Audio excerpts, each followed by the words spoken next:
A transmissão está ao vivo, mas o enquadramento está diferente. As nossas. É.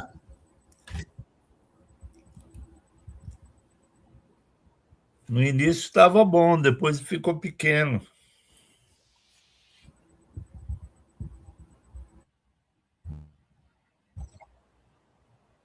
Pedi o pessoal um pouco de paciência, né? Agora ficou legal.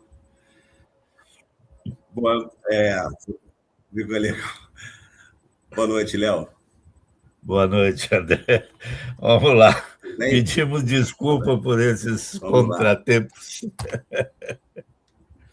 Não, isso acontece absolutamente normal e é assim, a nossa vida está corrida e não tem jeito.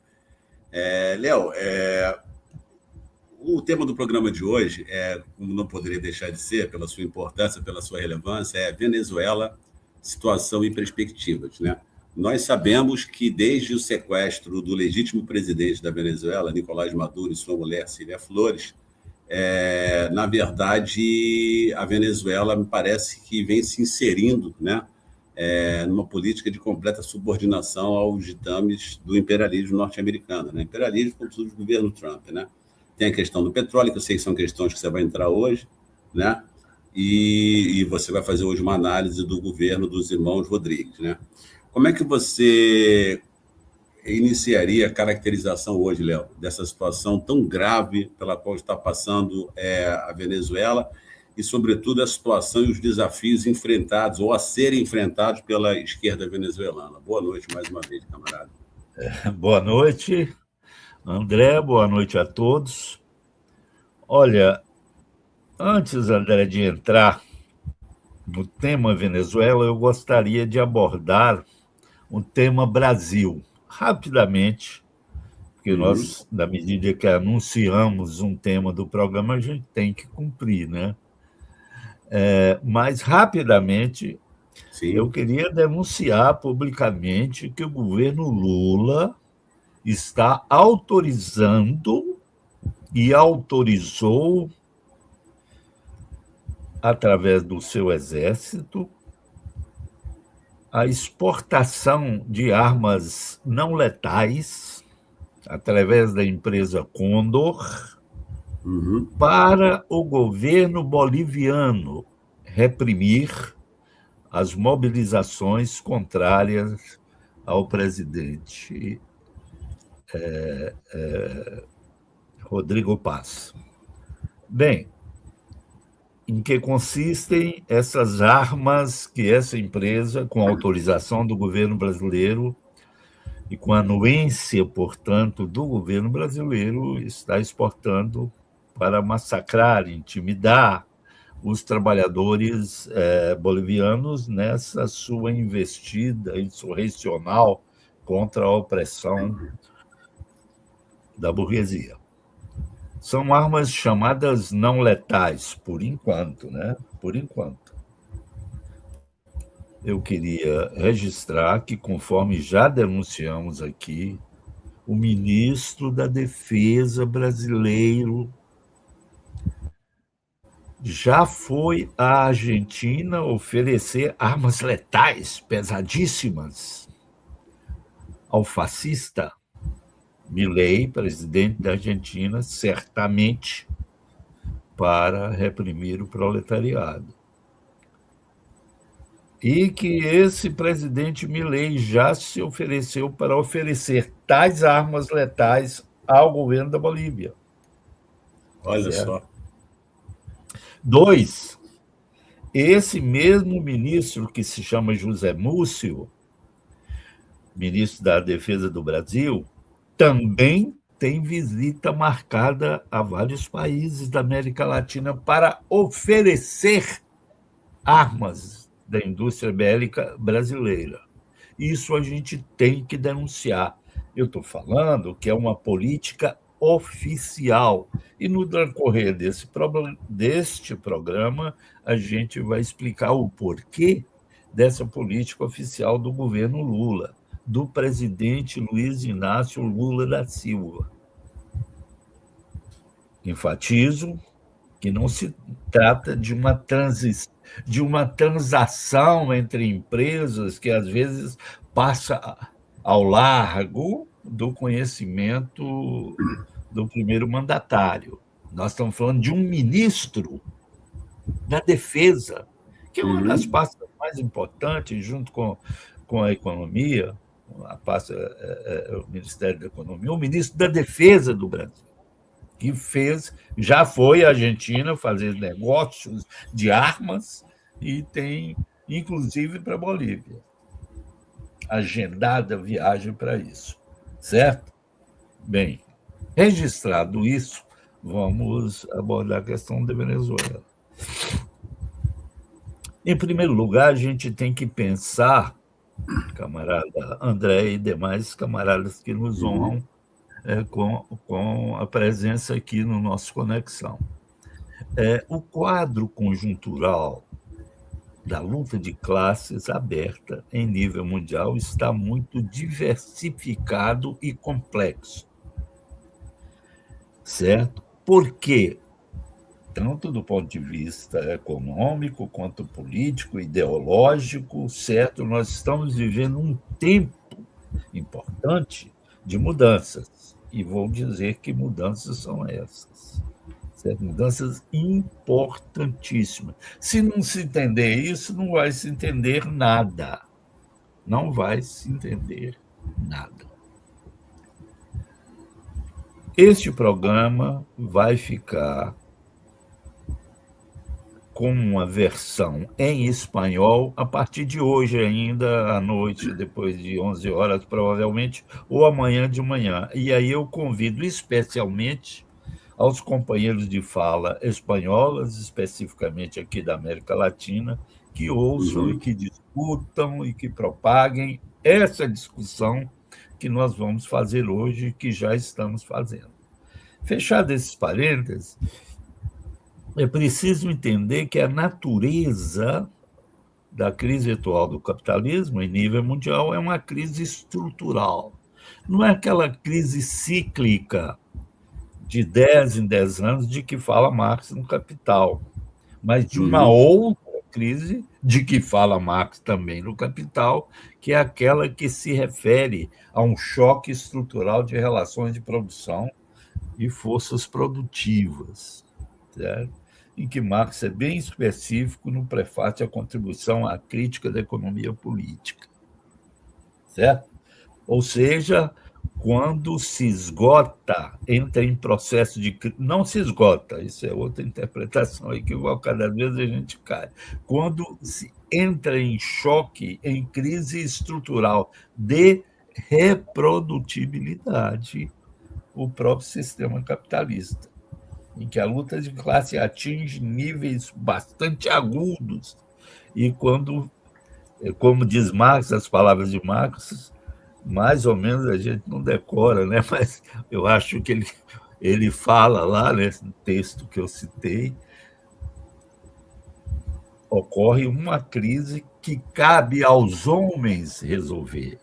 Veja bem a importância disso para a gente deixar de lado as baboseiras, as estupidezes e o primarismo trotskista, dos trotskistas. Cabe aos homens resolver essa crise. Que homens são esses de que fala Marx? Marx está falando da luta de classes. Certo? Essa crise não se resolve automaticamente. Ela se resolve através da luta de classes. Ou para o bem, ou seja, uma revolução proletária, ou a vitória da burguesia, que abre um novo processo de acumulação. Aquele se esgota, mas não esgota o capitalismo, deixemos claro. Bem, então é dessa crise cuja primeira expressão foi em 2008, com a chamada crise da subprime. É quando o capitalismo, em nível mundial, atinge,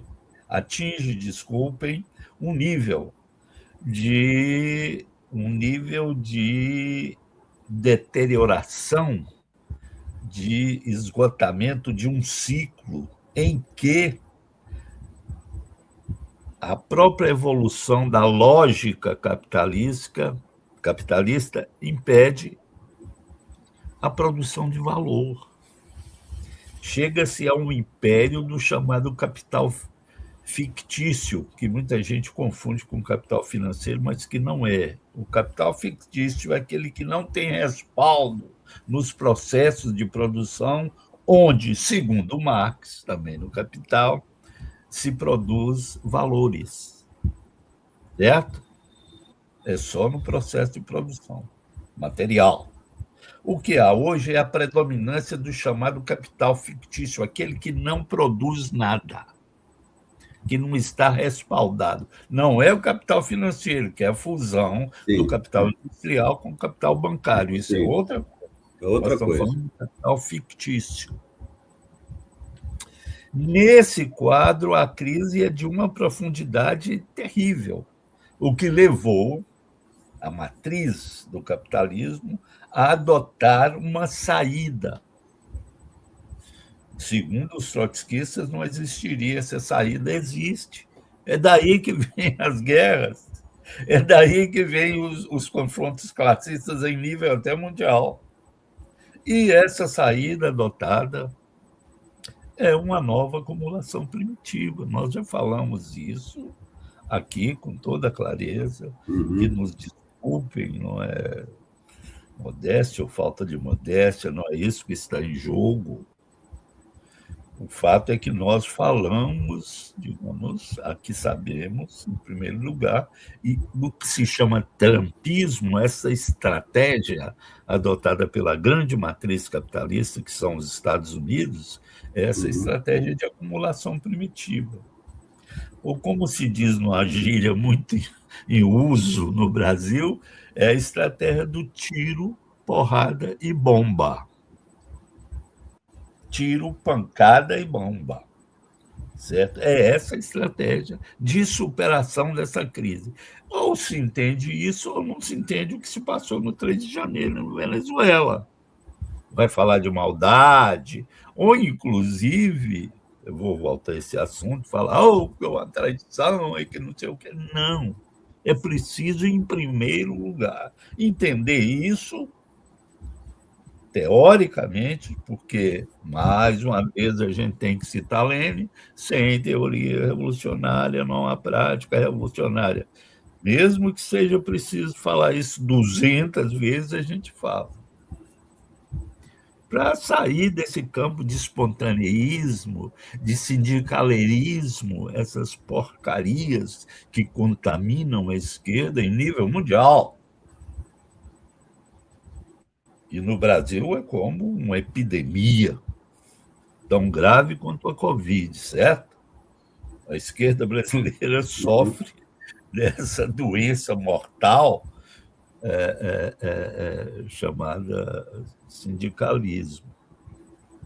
Bem, mas a esquerda mundial também, mas aqui com uma agudeza sem par. Bem, então é importante, certo, identificar isso, a natureza da crise capitalista que leva o imperialismo a desenvolver práticas de dominação da luta de classes aberta, aguda, destrutiva, conquistadora, colonialista e etc. Então, o que ocorre na Venezuela, no dia 3, foi um golpe de Estado, certo? De natureza colonialista, dentro dessa estrutura da acumulação primitiva, do roubo, da apropriação indébita, da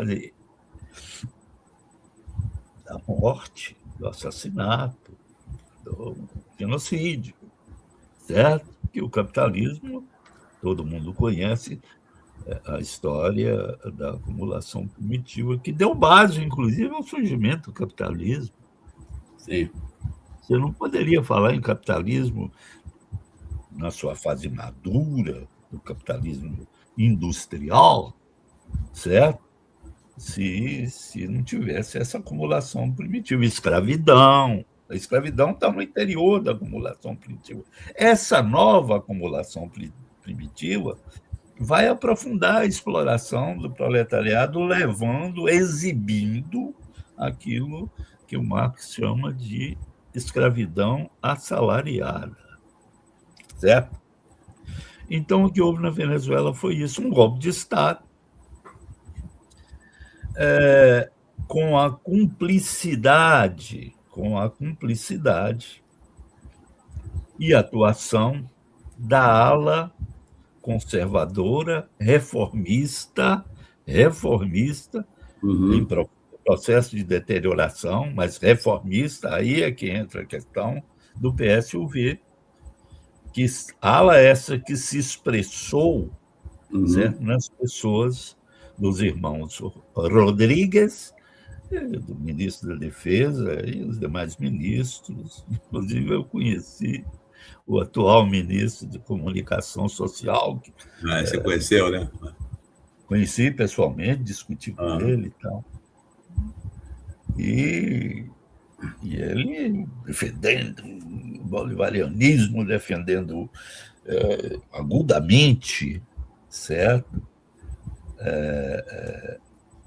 Agudamente o chavismo, certo? Ele se chama Pérez Pereira. Inclusive, fui convidado, eu não sei se era a esposa ou noiva dele, fui convidado para fazer uma palestra no IVIX, que é o Instituto de Investigação Científica de maior importância da Venezuela. Eu participei dessa palestra, foram 2 convidados para uma palestra só, uma mesa dividida entre o companheiro argentino, meu Deus,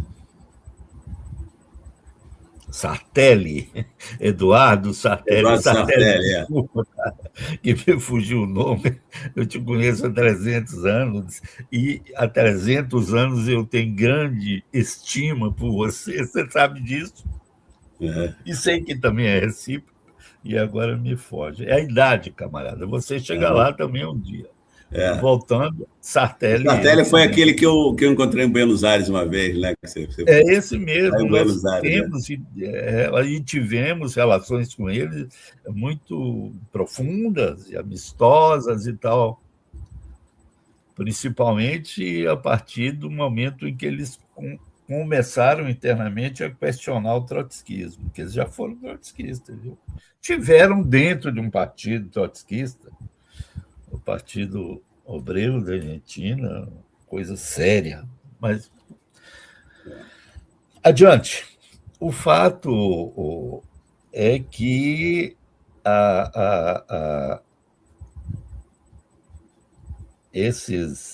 essa ala direita, em que se alinhou Diosdado Cabello, que todos suspeitavam, é um outro ministro de extrema importância, né, do governo, inclusive atual, e foi de Chaves, já recebeu elogios públicos e amplos e profundos do próprio Chaves. Isso eu vi, ninguém me contou, eu vi pessoalmente, certo? Esse homem está alinhado com o atual governo, certo? O Diosdado Cabello. E o próprio Padrino Lopes, que 1 milhão de vezes declarou, né, fidelidade ao chavismo e à Revolução Bolivariana. Mas eram e são reformistas, esses nomes que eu citei, os irmãos Rodrigues, Padrino Lopes, Pereira, certo? São reformistas. E por isso mesmo adotaram essa estratégia. Que ninguém se iluda, André, certo? Dizendo houve traição. Não houve. Eles sempre foram assim. Havia uma divisão no interior do partido, e há essa divisão ainda. Atenção, Uhum. persiste essa divisão, hein? Que ninguém se iluda também. Persiste essa divisão entre uma ala esquerda e uma ala direita. Essa ala direita se aprofundou processualmente na adoção de um reformismo social-democrata que se aprofundou na medida que se apertava o cerco do imperialismo sobre a Venezuela. Diante dessas dificuldades, essa direita do PSUV foi assumindo posições cada vez mais reformistas, mais à direita, e acabou se transformando num aliado do imperialismo na prática. Agora, por favor, vamos fazer uma análise madura, sem trocadilho, já falei isso aqui. Vamos fazer uma análise materialista. É bobagem, é um equívoco sério atribuir o comportamento e a política posta em prática pelos irmãos Rodrigues a alguma coisa chamada traição. Não se trata disso. Falar em traição é rebaixar a discussão e não, veja bem, o mais importante, e não apontar uma solução proletária para essa crise, não apresentar um projeto de poder político revolucionário proletário para essa crise que vive a Venezuela, uma crise essencialmente política. Então, quando você fala de traição, no lugar disso, eu conheço burguês que não é traidor, eu conheço reformista que não é traidor, mas segue a política imperialista. Não precisa ser traidor. Está na lógica. Sim. Muito boa a observação, muito boa. Está na lógica, né? Na Alemanha, você viu na Argentina, você viu na história do México, do Brasil, do Uruguai, de todo lugar. Então, por favor, vamos deixar de lado essas infantilidades de falar em traidor para cá e traidor para lá. Eles são reformistas em processo de deterioração. É disso que se trata. Eles, enquanto reformistas, têm uma política. Nós, enquanto revolucionários, e eu estou falando me referindo a camaradas organizados na Venezuela, mas que nesse momento, e já vou entrar nesse ponto, hesitam em apresentar um projeto de poder contra esse governo. Mas contra eles não porque eles são traidores, mas porque eles estão a favor das classes dominantes do capitalismo em nível local e mundial, a que nós damos o nome de imperialismo. Tem que se ter isso claro. Que me desculpem os camaradas, eu vou repetir. Falar em traição, centrar a nossa agitação, a nossa propaganda e a nossa ação nessa consigna antitraição é jogar a luta de classes para trás. É jogar na verdade, Léo, revolucionária para a lateral. Sim. É porque, Léo, o trotskismo tem um modus operandi muito semelhante a esse, né? De trabalhar nessa coisa do traidor, né? O trotskismo... Mesma coisa. É a mesma coisa. Os trotskistas falam isso porque eles têm uma visão teleológica, hegeliana, da história, que só não ocorre porque é a traição. Eles não têm outra explicação para isso. Por isso que eles falam em traidor, e traidor, e traidor toda hora. Você pega um escrito trotskista mesmo, do Trotsky, aliás, nós temos um texto de crítica ao programa de transição do Trotsky, mas do Trotsky, dos trotskistas, Moreno, quem mais que seja, certo? E eles vão falar em traição, aquela conversa de criança, de filme faroeste, de filme faroeste, né? Aí tem traição Verdade. muita, mas isso não resolve nada na luta de classe, na perspectiva marxista. Certo? Nós temos que dar uma resposta a isso, sabendo que o reformismo, a estratégia reformista, desemboca em aliança com a burguesia. É disso que se trata. Então, nós temos que contrapor a este governo uma estratégia revolucionária proletária. Para se fazer uma luta política, ou seja, que se refira à concreticidade da luta de classes, a como essa luta de classes acontece na realidade, que entenda o que significa o conceito de praxis para o marxismo, que é essa inter-relação, intercondicionante entre teoria e prática, certo? Para fazer isso, você tem que apontar hoje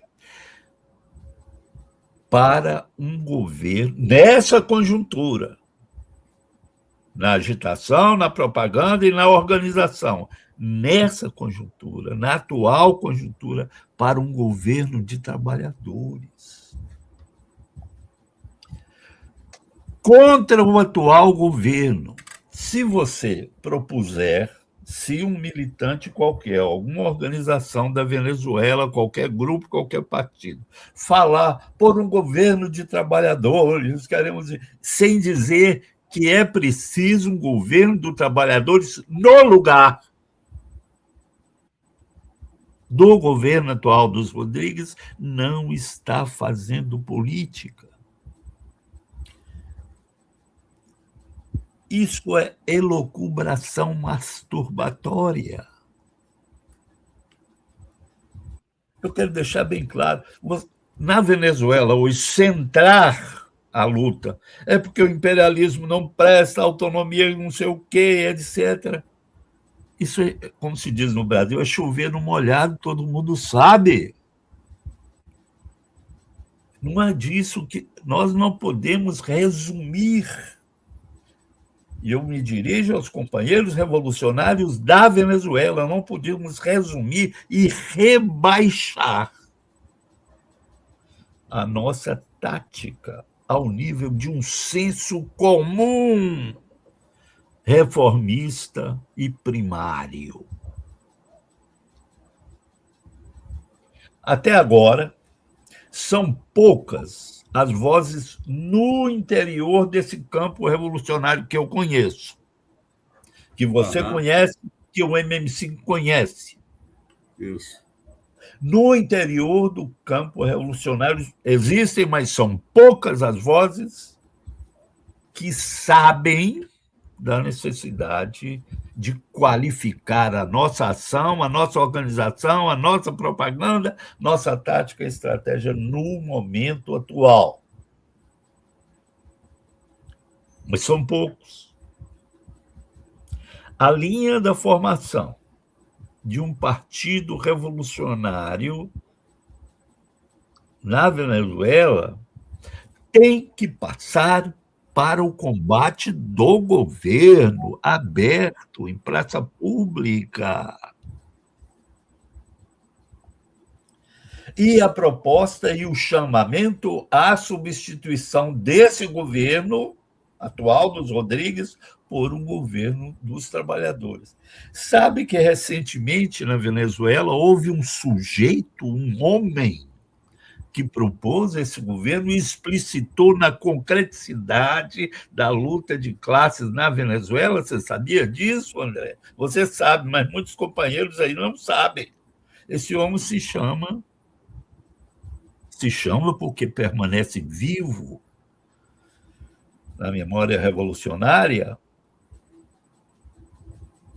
Esse homem se chama Hugo Rafael Chávez Frias, que propôs de maneira explícita todo o poder às comunas e aos conselhos obreiros. Quem quer ser chavista hoje, se declarar chavista, tem que fazer essa proposta política. Ser chavista não é gostar da música que Chaves gosta. Ser chavista não é gostar do prato que Chaves gosta. Não é cantar junto do povo como Chaves cantava. Não é isso. É defender a política que o Chaves propunha e propôs, que é atual. É disso que se trata. Então, eu vou repetir, André.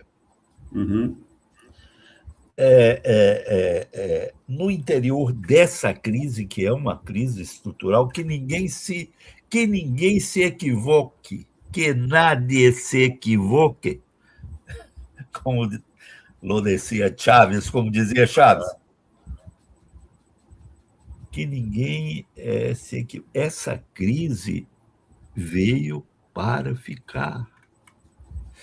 Quem está acreditando um processo eleitoral, e a gente boa acreditando nisso, olha só, pelo amor de Deus, a gente que acredita que num novo processo eleitoral não vai haver um processo tal que recoloque a luta de classes no nível em que ela estava antes do golpe de Estado de 3 de janeiro.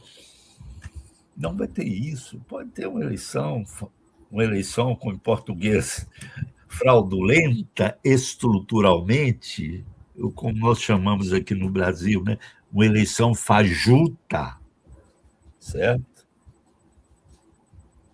Mas não é por aí, porque muda a natureza da crise, por ser estrutural, muda no largo prazo. Pode ser que no ano 2090 você tenha uma eleição assim na Venezuela, mas no largo prazo, até onde nos é possível, através da teoria marxista, enxergar, ver o horizonte histórico, não vai ter isso.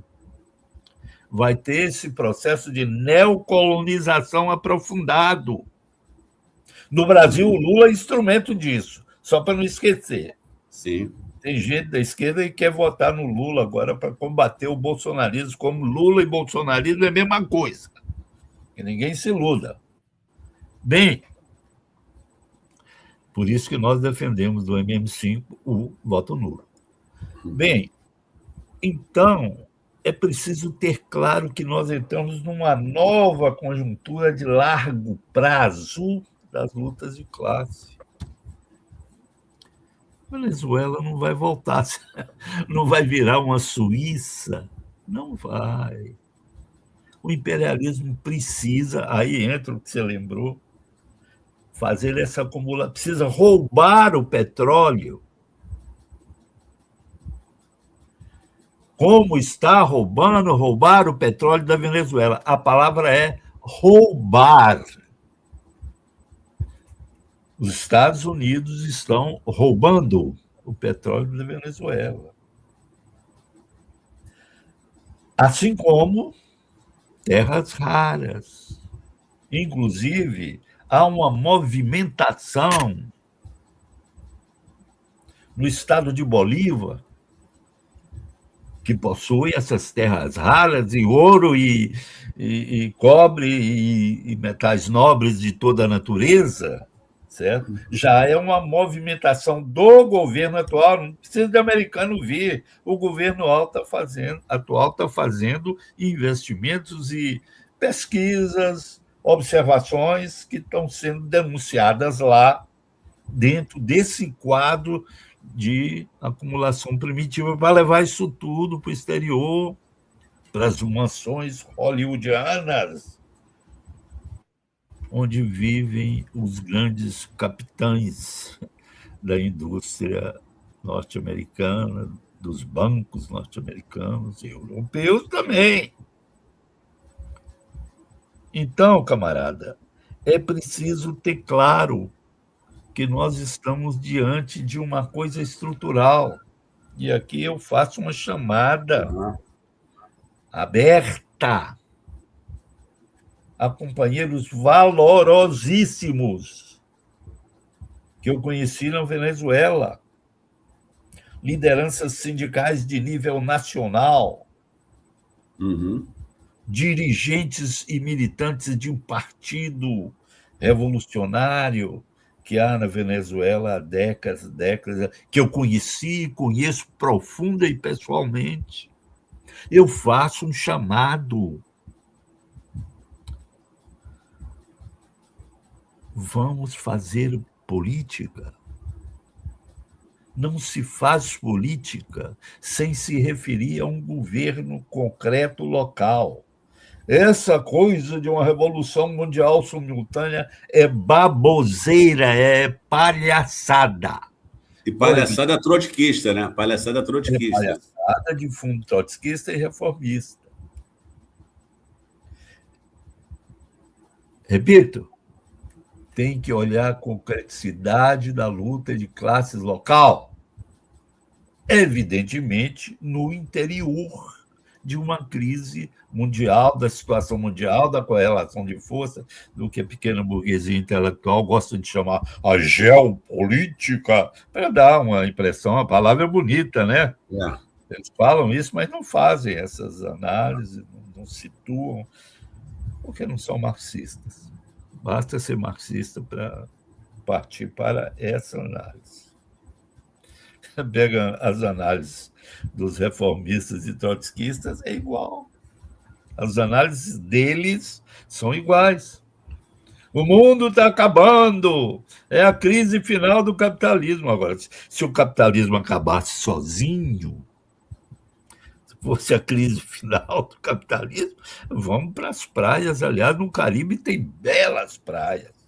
Eu mesmo nunca fui pessoalmente, mas sei, através de documentários e tal, que tem as praias mais bonitas do mundo estão no Caribe. Então, vamos deixar essa coisa de revolução para lá, já que ela vai vir naturalmente. Pergunta aos camaradas do PRT e da FETRATEL. Vai vir? Não vamos lutar contra um governo concreto na linha. Aí sim, na linha da formação de um partido. Não adianta, André, viajar para todos os estados, a Soata e Carabobo, em todos os estados da Bolívia e Baiana, todos os estados da Venezuela, e fazer contatos aqui, vamos formar um partido. Se esse processo de formação de um partido revolucionário na Venezuela não estiver ancorado em uma linha de combate ao atual governo de forma aberta. Veja bem, não é por medo. Os combatentes venezuelanos são corajosos, nobres, e na toda a história antiga e recente da Venezuela, você tem na Venezuela um sentimento de seriedade e profundidade. Mas isso não impede a essas lideranças a quem eu me refiro, certo? De se deixarem envolver pela ilusão reformista. Como me disse recentemente, muito recentemente, um camarada disposto à luta, disso, essa posição quietista dos atuais companheiros e camaradas comprometidos em criar um partido revolucionário. Um partido revolucionário se cria no fogo das lutas concretas de classe. Mesmo que essa luta não seja uma luta de assédio, de um despliegue, como dizem, direto em direção ao poder, ao Estado, mesmo que não seja assim. Veja bem, um desses reformistas com quem eu fiz uma discussão recentemente disse que não tem luta de classes agora na Venezuela. Veja bem, isso é muito grave. É. Ele falou: não há luta de classe. Ele não sabe como ela se expressa, o que é a expressão de luta de classes. Eles não sabem o que é luta de classes encoberta ou o que é luta Isso. de classes aberta. Eles Aberta, não é. sabem que o Sem dúvida. golpe de onde nasceu o governo atual dos Rodrigues, que depois de Nicolás Maduro, esse golpe é luta de classes concreta. É Léo, preciso só uma ver pergunta. isso. É. Fala. É só uma coisa rápida, não, em cima disso que você está falando, mas é só para reforçar isso assim. Na verdade, muito interessante o teu raciocínio, né? Porque você está fazendo uma crítica à perspectiva reformista, que seria ilusória no sentido de achar que a luta de classe na Venezuela vai retornar ao patamar inferior por meio de ações meramente institucionais ou numa confiança em processos eleitorais. Isso é absolutamente ilusório, que, na verdade, pelo que você está falando, como o processo bolivariano foi construído a partir das comunas, desde o chavismo original, na verdade, eu te perguntaria, existe uma base social proletária ainda organizada a partir da qual se pode retomar a luta de classes para assumir uma forma aberta na Venezuela? Essa é a minha pergunta. Olha, eu acho perfeita a pergunta, perfeita. É o seguinte, a Venezuela, não existe país no mundo em que o proletariado esteja tão organizado quanto na Venezuela. Entendi. Talvez em Cuba, mas eu, apesar de ter estudado Cuba, já produzi até um livro sobre Cuba, mas não tenho recentemente aprofundado estudos sobre Cuba. Mas acho que talvez Cuba não tenha. Eu estive na Venezuela há exatamente um ano, no 1º de maio, e vi, não consegui calcular, 1 milhão de trabalhadores organizados na rua, comemorando o 1º de maio, cantando palavras de ordem revolucionárias, cantando consignas revolucionárias. Eu vi.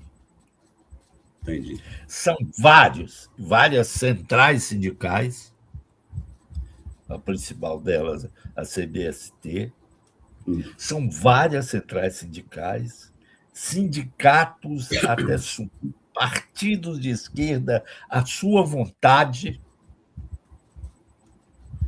trotskistas, reformistas e também revolucionários, mas que, neste momento, desculpem, camaradas, eu falo e abro o discurso. Nesse momento, os partidos e organizações revolucionárias estão adotando uma posição equivocada. Uma posição apolítica, porque não saem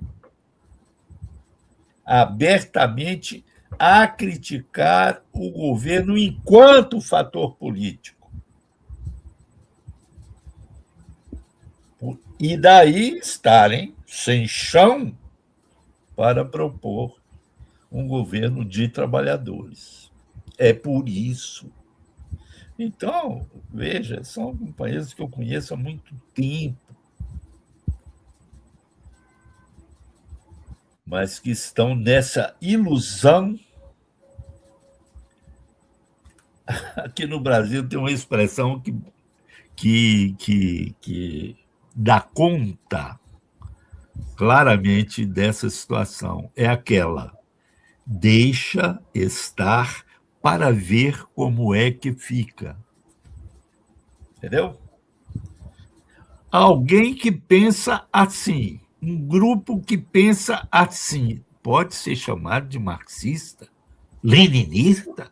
Não, nunca. Não se cria um partido, e precisamos criar, e podemos criar um partido revolucionário na Venezuela. Vou repetir: precisamos criar um partido revolucionário na Venezuela, podemos criar um partido revolucionário na Venezuela. Mas através de uma plataforma de luta política. Isso significa uma luta contra o Estado. As críticas às políticas, eu estou falando daqueles mais próximos com quem eu posso falar que nos identificamos em 99% da situação. As propostas, as críticas, a crítica à privatização, a crítica à privatização geral, à entrega do patrimônio nacional, à perda da autonomia, à recolonização. Esses partidos fazem. Aí eu pergunto, daí a entrega dos recursos naturais, do petróleo, do ouro, das terras raras, a perda da autonomia, a perda da soberania. Foi Deus que mandou isso? Isso caiu do céu? Eu pergunto a esses camaradas. Isso caiu do céu ou do inferno? Isso é obra de Deus ou do capeta? Ou do demônio? Não. Isso é obra de um governo, do governo atual, por ser reformista de direita em processo de deterioração. É isso, e nós temos que criticar esse partido, esse governo enquanto tal, e agir na propaganda, na atuação e na organização através disso. Então, eles fazem 200 mil reuniões em frente daqui, em frente dali, Venezuela, mas não tem proposta política.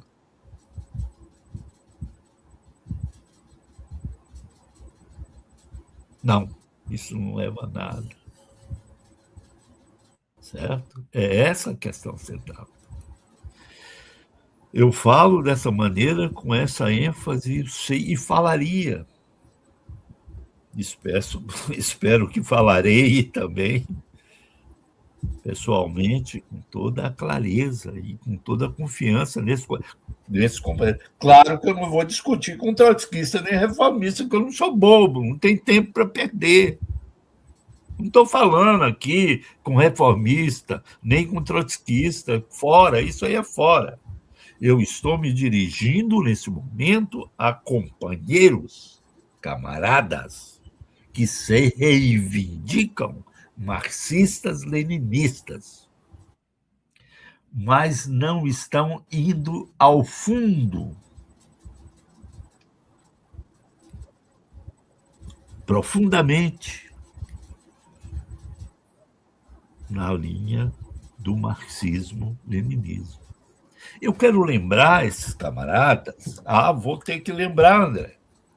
Aí parece coisa de aula, parece coisa de desrespeito. Não, eu quero lembrar, eu sei que eles sabem.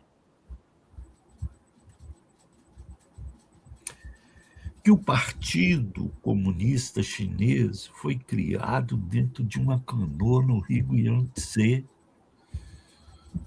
com meia dúzia de militantes, inclusive um que permaneceu no poder, atravessou o poder todo, o Marechal Chuté, certo? Os companheiros, eu quero lembrar aqueles que dizem não tem condições, não temos quadros, não temos, que o Partido Operário Social Democrata foi criado em 1898 em Minsk, capital da Bielorrússia, por sete militantes, Lenin entre eles.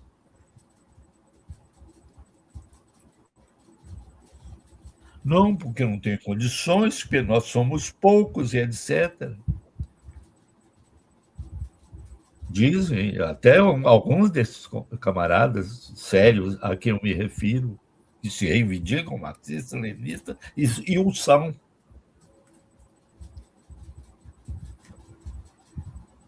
Não, existem sim condições, mais que nunca, Por quê? Você criar esse partido no interior da conjuntura anterior era mais difícil do que criar hoje. Por que hoje é mais fácil? Você tem um governo, um Estado, que é referência dessa dominação e contra o qual se faz necessário um partido revolucionário. Porque o PSUV faliu. Repetindo, é mais fácil criar hoje um partido revolucionário dada a falência do PSUV. Esse golpe destruiu a Revolução Bolivariana e destruiu o PSUV enquanto perspectiva. Pode ficar lá um bando de reformista, direitista, que pode, né, ficar lá como Perón, certo? Esqueci o nome do mexicano agora. Como na Alemanha, enfim, em todo lugar, Argentina, Brasil, enfim, vamos. Você acha em todo lugar.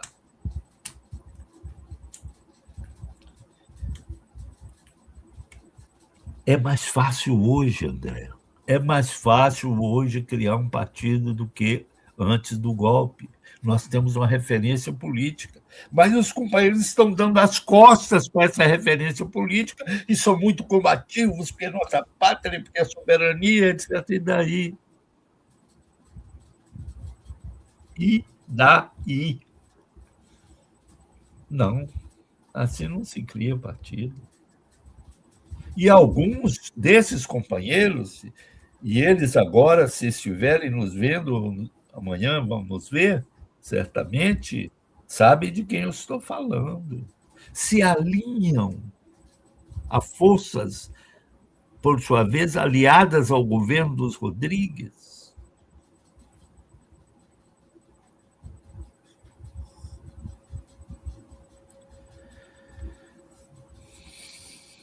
Não se cria um partido revolucionário assim.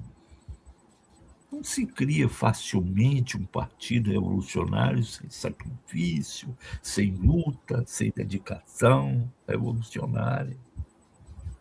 E eu te digo, camarada, nunca foi tão fácil criar um partido revolucionário na Venezuela. Então eu faço um apelo muito claro a esses camaradas para que participem dessa discussão. Tem um camarada da região sul da Venezuela, ele sabe de que eu estou falando, muito próximo, muito amigo, certo? Que vem e defende tudo isso. A necessidade do partido, esse dia mesmo eu falei com ele. Não, temos que criar o partido, vamos criar o partido. Mas qual é a plataforma política desse partido? Está a favor ou contra o governo atual? É a primeira pergunta. Publicamente, a favor ou contra? Ou está numa posição de recuo, ou uma posição quietista, um termo que ele usou comigo, poucos dias no telefone. Então, deixa eu fazer essa pergunta. Essa é a pergunta central. Nós queremos criar um partido, junta 10 pessoas, 20, 30. Agora, nós vamos nos declarar como condição essencial e linha condutora da construção desse partido a seguinte pergunta: somos contra ou a favor do governo atual, do governo dos Rodrigues? Nós vamos nos declarar publicamente contra ou a favor do governo Rodrigues ou não vamos declarar nada? Se você for a favor do governo Rodrigues e ou não vai declarar nada, é melhor desistir da ideia de criação do partido. Repito, se não partir para uma agitação, aí eu vou falar termos que todo mundo conhece, uma agitação, uma propaganda e uma organização que publicamente se coloque contra o governo Rodrigues, é melhor desistir, porque não vai dar em nada. Só quem não conhece história acredita no contrário. Vamos cruzar os braços politicamente, vamos partir para a luta sindical, porque o salário isso e o salário aquilo, e acabou. Luta sindical, meu irmão. Luta sindical não leva à revolução. O próprio Lênin falou isso. Lênin não falou, André? Você conhece bem Lênin, particularmente um conhecedor de Lênin. Você conhece. Lênin falou, a luta sindical é uma luta burguesa. Quem mistura tudo são os trotskistas. Os trotskistas que misturam tudo, frente política, frente sindical. Para eles tudo é revolução. Né? É uma coisa muito séria. Certo? Será que eles não conhecem a história da Comuna de Paris? Por que não teve revolução naquela época? Porque não tinha um partido político revolucionário, simples assim. Nós estamos falando da Bolívia, todo mundo sabe, mas esquece que em 1952 o proletariado teve o poder nas mãos, a COB, a Central Operária Boliviana, teve o poder nas mãos. Mas era uma central operária. E entregou esse poder para a burguesia, chamando eleições e que não sei o quê, aquilo de empurra com a barriga. Veja, aqui na Bolívia, que nós estamos falando da Bolívia, né? E esse é o problema da Bolívia atual, inclusive, que nos preocupa, porque o proletariado boliviano tem se mostrado uma combatividade que é histórica. Mas cadê o Partido Revolucionário da Colômbia? Ou, melhor, da Bolívia? Não tem. Então, isso é fundamental, é decisivo partir para a criação do partido. Mas não é através de contato de amizade, conversa vazia. Não é através de contato de amizade, né, Léo? E como você falou uma vez, sem querer te interromper, e como você já falou uma vez, não é sobre contato de amizade, como também não é esperando uma ação espontânea da conjuntura, né? Olha, o partido vai surgir. Não, no leninismo, como você falou, no leninismo não existe isso. Tem que ter uma ação concreta de criação do partido, por parte do proletariado, do seu destacamento mais avançado. Mas o partido no leninismo não tem isso. Né? Simplesmente vai brotar do chão, da conjuntura, vai brotar espontaneamente, o partido vai ser criado. Né? Há poucos dias eu falei com um queridíssimo camarada já antigo, eu vou citar o partido do PRT, a respeito da criação do partido, e ele me disse, não, nós estamos discutindo aquela sua proposta, estamos discutindo nacionalmente o programa do MM5, e nós temos um programa que colocamos a discussão como modelo, claro que não é igual para ninguém copiar, mas como modelo de estrutura, certo? De um programa de partido. E apresentamos o nosso. Quem quiser ver, vai no nosso site que está lá. Mas então, estamos discutindo isso. Não adianta, é uma discussão estéril. Certo? Essa discussão só terá dimensão se feita no interior de uma prática política revolucionária atual, concreta, referente a um governo determinado, num local determinado, numa hora determinada. É isso. Sem isso não adianta. Certo? Aí não tem essa política e quer que o partido surja de debates e confusão. Eu não sei. Vou voltar a isso. Se eles conhecem o conceito de praxis. Não conhece. Eu pensei nesse conceito de praxis agora. Eu não conheço. Não conhece. Você não vai produzir teoria de forma divorciada da prática. nem você vai produzir uma prática divorciada da teoria. Essa junção epistemológica, que estou falando com os pretextos filósofos, que teve um aí que queria discutir comigo, falou, meu amigo, você está falando obviedades, isso aí todo mundo sabe, por favor, certo? Esses filósofos têm que entender isso, certo? Praxis é essa, né? Como eu disse, inter-relação de reciprocidade entre teoria e prática. Certo? Isso é básico de Marx. É o que separa o marxismo do hegelianismo. Verdade, será que vocês se deram conta disso? Mas eu acho que vai ser preciso desenhar, Léo. Essas pessoas vão ter preciso desenhar. Vai ser preciso desenhar. É preciso desenhar. Né? Então, eu queria deixar uma última observação. A Venezuela é o país do mundo, do nosso ponto de vista, onde a luta de classes, pelo contrário que acham os reformistas, os conciliadores, está em nível mais avançado no mundo. Depende dos marxistas, leninistas, darem uma consequência revolucionária a esse nível a que chegou a luta de classes no país de Bolívar e de Chávez. É isso, André.